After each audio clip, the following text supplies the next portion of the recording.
Hi friends, welcome to Jaya's garden. இப்போ நம்ம என்ன செஞ்சிட்ருக்கோம் அப்படின்னா முட்டைக்கோஸில் ஒரு ஆம்லேட் செஞ்சிட்ருக்கோங்க.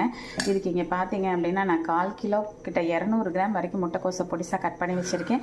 அதோட 4 முட்டை ஊற்றிருக்கேன், கொஞ்சம் மிளகுத்தூள் போட்டிருக்கேன், உப்பு போட்டிருக்கேன். இவ்வளோதாங்க, ரொம்ப சிம்பிள். அதாவது காயே சாப்பிடாத பிள்ளைங்களுக்கு நம்ம எந்த மாதிரிலாம் காயை கொடுக்கலாம் அப்படிங்கிறத யோசிக்கணும். இதில் என்ன போட்டிருக்கோன்னு சொன்னால் தாங்க தெரியும், இல்லைன்னா வெங்காயம் மாதிரி கூட அந்த டேஸ்ட்டு கூட வராதுங்க.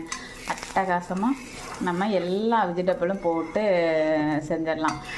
நேற்று நான் கேப்சிகத்தில் போட்டு கொடுத்தேன், அதுக்கு முந்தின நாள் காலிஃப்ளவரில் போட்டேன், அதுக்கப்புறம் தூதுவளை இலையில் போட்டேன். இப்படி ஏதாவது ஒன்று முட்டையில் போட்டு, முட்டை சாப்பிட்டாங்கன்னா முட்டையில் போட்டுருங்க, தோசை சாப்பிட்டா தோசையில் போட்டுருங்க. அந்த மாதிரி விதவிதமாக செய்யணுங்கிறதுக்காக தான், பிள்ளைங்களுக்கு காய கொடுக்கறதுக்கு என்னெல்லாம் ஐடியா அப்படிங்கிறதுக்காக தான் இந்த ஆம்லேட்.